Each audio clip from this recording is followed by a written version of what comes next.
Some common pitfalls in the use of adjective. अब adjective में कुछ गलतियां होती हैं, वो देख ले क्या होता है। This is a worth seeing site, this is a site worth seeing. आमतौर पर इसमें सिफ्त नाउन से पहले लगाया जाता है, मसलन रेड रोज, टॉल ट्री वगैरह। लेकिन चंद अल्फाज ऐसे हैं जिनमें इसमें सिफ्त नाउन के बाद लगाया जाता है, मसलन open your book at page 9।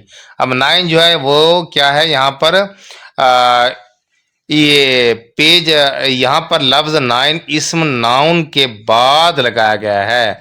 तो यहाँ पर पेज जो है वो नाउन है और 9 जो है ये एडजेक्टिव है, ये बाद में आया है। तो ये कुछ एक्सेप्शन होती हैं चीज़ें इसमें। तो open your book at page 9, तो इनको कुछ रूल्स को आप ऑटोमेटिकली ऐसे याद कर लें ताकि ये भूले नहीं। तो यहाँ पर a sight worth seeing, worth seeing sight गलत है, अ साइट वर्थ सीइंग ये ऐसे ही इस्तेमाल होगा। इस तरह एट पेज 9, एट पेज 10, तो ये ऐसे ही इस्तेमाल होंगे। मंदरजैल अल्फाज में एडजेक्टिव नाउन के बाद लगाए जाते हैं। अब ये अल्फाज उसने दे दिए हैं, ये आपने अच्छे से याद कर लेने। ये हमेशा क्या आते हैं कि एडजेक्टिव जो है वो नाउन के बाद लगाए जाते हैं। टाइम इमेमोरियल, टाइम इमेमोरियल का मतलब है सदियों से। God Almighty, body politics. अब देखिए टाइम इमेमोरियल सदियों से, ये इमेमोरियल जो है ये टाइम से क्या हुआ, बाद में लगा है। गॉड अलमाइटी, अलमाइटी गॉड के बाद लगा है क्योंकि जो ये एडजेक्टिव है। और बॉडी पॉलिटिक्स, तो ये पॉलिटिक्स जो है ये एडजेक्टिव है। तो अब देख लें इनके बाद ये इस्तेमाल होता है। I have less troubles than that of my brother, incorrect है। I have fewer troubles than that of my brother.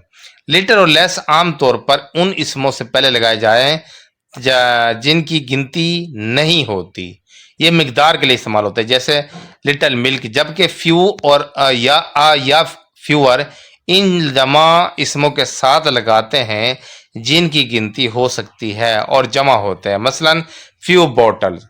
मैं ये रूल मैंने पहले पढ़ा दिया था कि ये जो लिटल है ये आपने little, a little, the little मिकदार के लिए। अब इसमें लेस भी शामिल है। और फ्यू, आ फ्यू और द फ्यू ये तादाद के लिए, नंबर के लिए।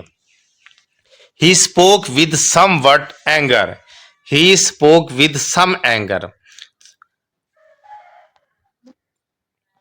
सम वट एक एडवर्ब है और ये किसी इसम की तारीफ नहीं करता, क्योंकि एडवर्ब एक ऐसी चीज है जो सिर्फ वर्ब की तारीफ करता है। तो ये यहाँ पर इसम की गुंजाइश है। तो सम एक एडजेक्टिव है और ये नाउन की तारीफ करता है। He only is responsible, he alone is responsible. Number 4 में देखें कि ओनली एक एडवर्ब है। अब देखें समवट और ओनली ये एक एडवर्ब है और ये हमेशा फेल की तारीफ करते हैं, ये बात ज़हन में रखें। आगे देखें यहाँ पर एक एडजेक्टिव की गुंजाइश है, इसलिए यहाँ पर एडजेक्टिव अलोन मुनासिब तौर पर लगाया गया है। तो ओनली जो है ना ये नहीं लग सकता, इसमें अलोन लगाएंगे। ही गाट 100% मार्क्स, इनकरेक्ट, ही गाट फुल मार्क्स। अहले ज़बान 100% किसी बैंक के सूद को गिनने के लिए इस्तेमाल करते हैं। यहाँ पर लफ्ज़ फुल की गुंजाइश है, सही है। तो यहाँ पर उसने फुल मार्क्स हासिल किए हैं, वो ठीक है। 100% तो यहाँ पर इंटरेस्ट के लिए इस्तेमाल होता है, बैंक के सूद को गिनने के लिए। नंबर 6 है the 2 first books of this English grammar are very interesting. तो यहाँ पर मिस्टेक है, द फर्स्ट 2 बुक्स, यानी कि फर्स्ट पहले आएगा, 2 बुक्स ये बाद में आएगा। Of this English grammar are very interesting, तो फर्स्ट पहले आएगा और 2 बुक्स बाद में आएगा। नंबर 7 है health is more preferable than wealth, health is preferable to wealth. हमने कुछ रूल पढ़े थे, सुपीरियर, सीनियर, प्रेयर, प्रेफर, तो उनके बाद देन नहीं लगता बल्कि टू लगता है। प्रेफर या प्रेफरेबल के बाद देन के बजाय टू लगाएं और इन अल्फाज से पहले मोर या मोस्ट नहीं लगाते। The poor should be treated kindly, the poor should be treated kindly. Note, blind, deaf, disabled, healthy, sick, living, dead, rich, poor, young, old, and certain other adjectives describing the human character or condition can be preceded by the and used to represent a class of person. These expressions have a plural meaning. अब देखिए, तो they take a plural verb and the pronoun is they. मंदरजा बाला अल्फाज आमतौर पर पूरी जमात की नुमाइंदगी करते हैं। अगर इनसे पहले दा लगा दिया जाए, इनके साथ फेल जमा आता है और दे प्रोनाउन आता है। अब देखें, एक पुअर की बात हो तो आपने ए पुअर करना है, तो उसके साथ वर्ब इज आएगा। अगर हम कहें कि द पुअर, तो यहां पर इसका मतलब है पूरी दुनिया के गरीब लोग, तो इसके साथ आर आएगा। तो ये आपने याद रखना है, ये वर्ड है कुछ, ये जब पूरी जमात की नुमाइंदगी करें तो इनके साथ दा लगता है, और दा के साथ आपने वो वर्ड जो होगा द पुअर जैसे है, और साथ में जो वर्ब है वो हमेशा प्लूरल लगाएंगे। इसकी जगह आर आ जाएगा, है इसकी जगह हैव आ जाएगा। He is the ablest and rich man of the city. He is the ablest and the richest man of the city. दोनों एडजेक्टिव को सुपरलेटिव बना दें, दा एक दफा लगाएं और पहले एडजेक्टिव के साथ लगाएं। हमने एक रूल पढ़ा है कि अगर दो एडजेक्टिव एक साथ आए तो दोनों और सुपरलेटिव डिग्री में हो एक, तो दूसरे को ऑटोमेटिकली सुपरलेटिव डिग्री में बना देंगे, जबकि दा जो है वो पहले के साथ लगाएंगे। He was present on the both days, तो he was present on both the days। अब यहाँ पर आर्टिकल गलती है, both men have not come, neither man has come। Both उस वक्त का इस्तेमाल करते हैं जब मिलकर कोई काम करते हैं, इनका पॉजिटिव सेंस होती है। अगर किसी ने भी काम ना किया करना हो तो नीदर लगाएं, यानी कि अगर दो में से कोई काम ना करे तो नेदर लगाएं, नीदर या नाइदर, ये दोनों ठीक है। और जब दोनों बंदे काम कर रहे हों तो बोथ लगाएं। ये रूल हम पढ़ चुके हैं। The rain was plenty, the rain was plentiful. सही इसमें सिर्फ प्लेंटीफुल है। प्लेंटी आमतौर पर प्रोनाउन के तौर पर इस्तेमाल होता है। The rain was plentiful correct होगा। Number 13, do you need milk? No thanks, this is plenty in the fridge, numerical. अब देखें, प्लेंटी आमतौर पर प्रोनाउन के तौर पर इस्तेमाल होता है, सही इसमें सिर्फ प्लेंटीफुल है।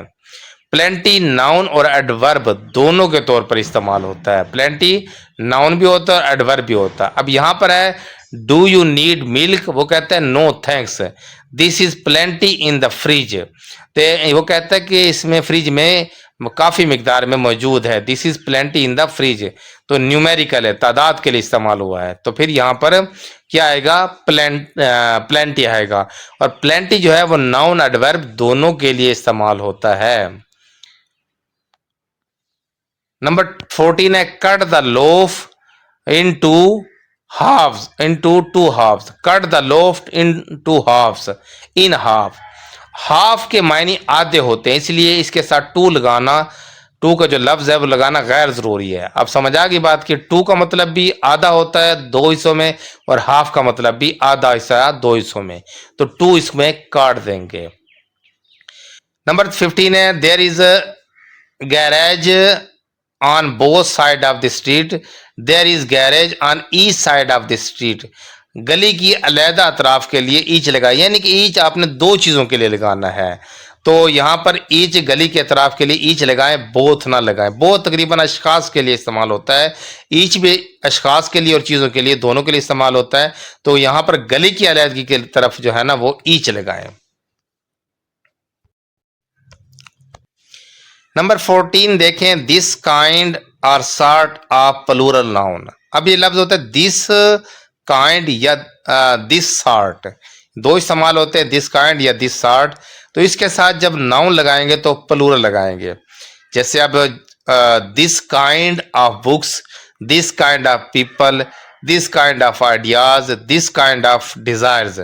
Not these kinds, these kinds नहीं लगाएंगे, दिस काइंड, और आगे ऑफ आएगा और आगे प्लूरल। इस तरह this sort of books, this sort of people, this sort of ideas, this sort of desires, तो दिस या दीज सॉर्ट्स अगर इनकरेक्ट है और दीज काइंड्स ये दोनों इनकरेक्ट है। These kinds these sorts incorrect है, दिस काइंड और दिस सॉर्ट ये दुरुस्त है। अब सेंटेंस देखें, this kinds of people are not liked by everyone, ये इनकरेक्ट है। दिस काइंड आएगा ऑफ पीपल, पीपल जमा है पर्सन की तो प्लूरल है, तो इसके साथ ही आएगा, और आगे is not liked bye anyone, और इसमें वर्ब जो है सिंगुलर होगा। नंबर 16 है एडजेक्टिव यूज्ड विद वर्ब्स।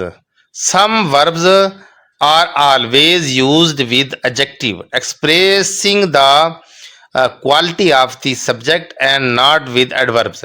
बाज़ फ़ेलों के बाद adjectives लगाया जाता है, हालांकि आमतौर पर वर्ब के बाद हम एडवर्ब लगाते हैं, लेकिन कुछ एक्सेप्शन होते हैं। देख लें, ही वॉक स्लोली, इस फिक्रे में वर्ब वॉक के बाद एडवर्ब लगाया गया है, लेकिन चंद अफ़ाल में फ़ाइल की किसी खूबी को बयान करने के लिए एडजेक्टिव भी लगाया जा सकता है। अब देखें, सेंटेंस है the flower smell sweetly, incorrect है the flower smell sweet. The food taste deliciously, the food taste delicious. I feel warmly, I feel warm. Wheat sells dearly, wheat sells dear. These kinds of books are necessary for BA, तो हमने पढ़ा these kinds, ये incorrect है। this kind of books, अब और उसके बाद ये जो वर्ब है वो सिंगुलर लगेगा, is necessary for BA। दो मिस्टेक है इसमें, these kinds नहीं लगेगा, this kind लगेगा। of books ये करेक्ट है, are की जगह is आ जाएगा। दोबारा देखिए, उसने फिर बताया नीचे this kind of books people ideas desires correct है, this sort of books people ideas desire correct है। दीज काइंड या दीज काइंड्स या दीज सॉर्ट्स ये सारे इनकरेक्ट हैं, दुरुस्त है दिस काइंड दिस सॉर्ट। ऐसे फिक्रों में काइंड और सॉर्ट को मत बनाएं, को जमा मत बनाएं, नाउन हमेशा प्लूरल लगाएं और वर्ब हमेशा सिंगुलर लगाएं, ये करेक्ट है। आप एक्सरसाइज